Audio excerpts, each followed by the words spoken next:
lot of comedians were going, hey, Dave, how'd you make money during the lockdown? I'm like, well, I did the voiceover things. I had some savings, sold some motorcycle parts.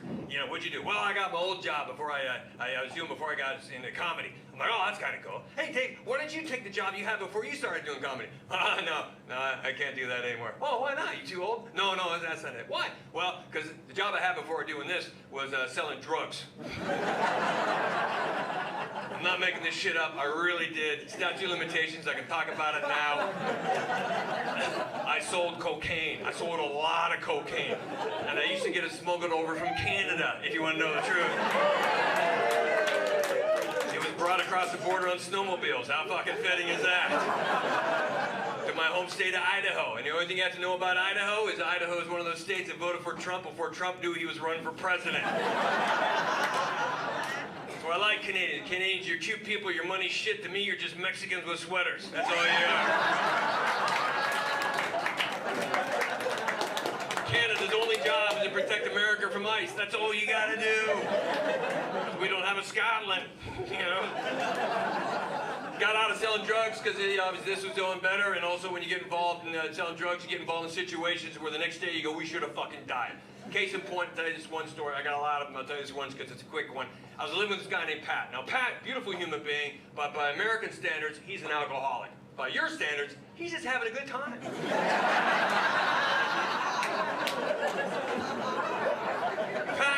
Pat is addicted to white wine. Only drank white wine. Bought white wine by the box. Boxes of fucking white wine. Stacked in the fridge. I go, Pat, why the boxes? Why don't you get the bottles? It's on sale. Oh, no, man, it's got to be boxes. I like the boxes. Why boxes? I don't know. I'll just tell you one day. I'm like, all right, fair enough. So one night I'm at Pat's house, 2 o'clock in the morning. Him and I and a buddy of mine works construction. We're all doing lines of cocaine. Suddenly at the front door we hear a very authoritative boom, boom, boom, boom. I'm like, who the fuck is that? It's 2 in the morning. And Pat goes, I don't know, maybe it's the cops. That was his idea of a joke. My friend, who has no sense of humor, goes, fuck cops! Takes his hand and wipes $400 worth of cocaine off the table onto a shag carpet. I'm like, fuck! And Pat goes, answer the door, it's the cops. I'm like, you cunt. So I go to the door, open it, it's not the cops. It's a friend of mine standing there holding 24 cans of beer, and he was kicking it with his foot. And he goes, where you been? I'm like, dude, we thought you were the cops. He's like, why would the cops bring beer? I'm like, never mind, all right? He goes, hey man, I want to do a line. I go, well, we can't do a line because your friend over here, Captain Numbnuts, just whipped it off onto the carpet. Which is not the end of the evening, by the way. Little old dealer tip from me to you, if that happens, is what you do. You take a balloon, you blow it up really tight, you tie it into a knot, you rub it against your shirt, got a lot of static electricity going, and then slowly pass it over the carpet where the cocaine is. You're welcome.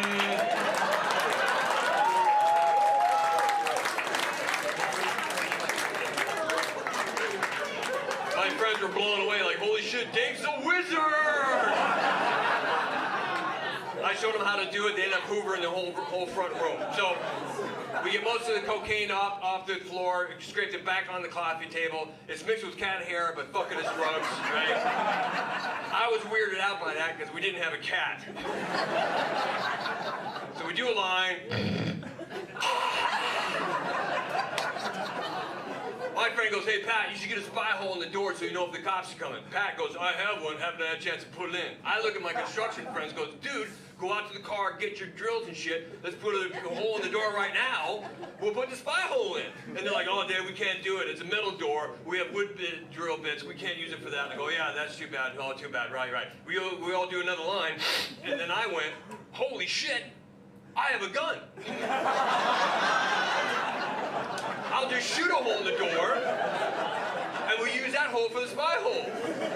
And the problem with drugs is everybody there looked at me and went, holy shit, you're a king. That's the best idea ever.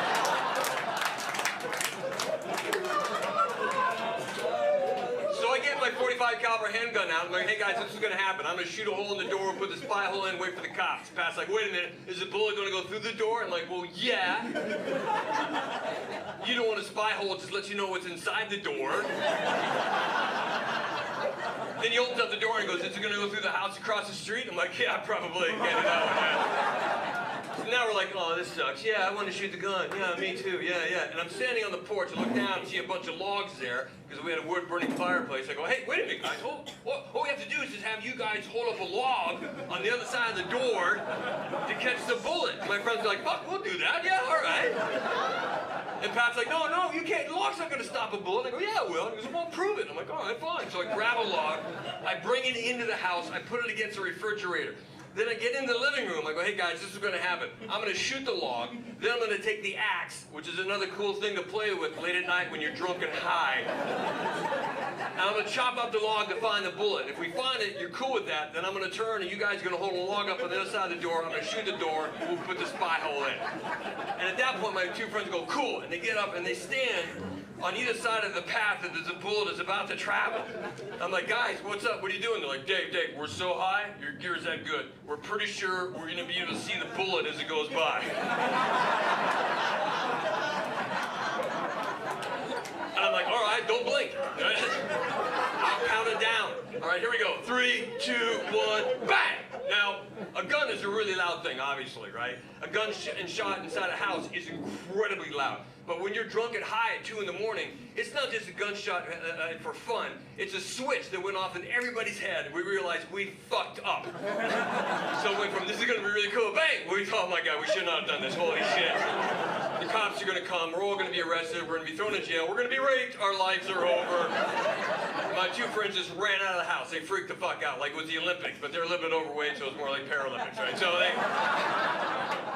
Too soon. And Pat goes, oh man, the cops are gonna come, what are we gonna do? And I'm like, wait a minute. So I take the gun apart and start hiding parts of the gun around the house. Thinking the cops would never solve that one, right? Hey, we heard a gunshot. What'd you find? Well, part of a gun. No crime here. Let's keep looking. And Pat's go, we have to calm down. I go, I got an idea. So I go to the medicine cabinet, pull out some painkillers I have left over for some dental shit, some Vicodins, which are monsters. And Pat goes, what's it say for dosage? I said, it says here, take 1 for pain. And Pat goes, well, let's take 3 apiece just to look cool for the cops. I'm like, all right, right. So I take 3 of these things, bad idea, chase them with beer and wine, tremendously bad idea, and then just pass out. Like 12, 13 hours later, I wake up, it's the middle of the afternoon, I'm like, what the fuck did we do last night? I see balloons, I'm like, what, was it my birthday or something? And Pat's, I get up, I'm thirsty, and Pat's like, yeah, me too. I go, fuck yeah, so I'll go in something. All right, so I go to the fridge, try to open the fridge, but I can't, because I see the log. I'm like, oh yeah, the log. So I kick the log out of the way, then I see it, the hole, I'm like, oh shit.